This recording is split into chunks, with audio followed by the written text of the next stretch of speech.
Welcome back to the Power and the Glory.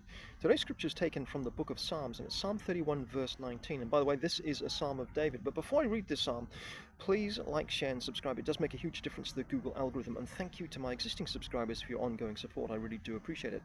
So I'll read the scripture now. Oh, how great is your goodness, which you have laid up for those who fear you, which you have prepared for those who trust in you in the presence of the sons of men. So this psalm declares that God is a vast hidden storehouse of abundance and blessings prepared for those who fear and revere and trust him.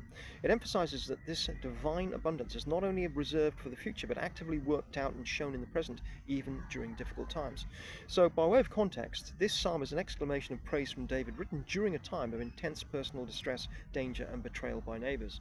So that being said, let's look at the major themes within the scripture now, starting off with how great is your goodness. So this shows that there is an abundant storehouse of grace and blessings set aside for those God favors. The impression given is that there's no limit to the abundant blessings in the storehouse, but the question is, who has access to these blessings? Well, it's answered in the next line of the psalm, actually, which says, which you've laid up for those who fear you. So these blessings are available, but they're laid up or reserved like a treasure as the exclusive preserve of those who have a fear of God, i.e. a deep respect, reverence, and awe for the Most High.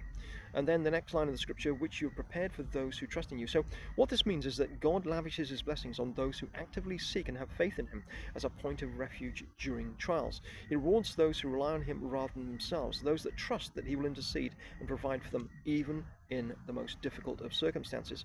The key word here is faith. Blessings are accessed from God through consistent and strong faith and are frequently blocked for the lack of it in the sight of the children of mankind. So God's blessings are not always secret. He often displays his goodness publicly, serving as a testimony to others. We can see this in Psalm 23, where he displays the favor of his anointed, who he publicly vindicates by preparing a table of blessings and abundance for them in the presence of their enemies.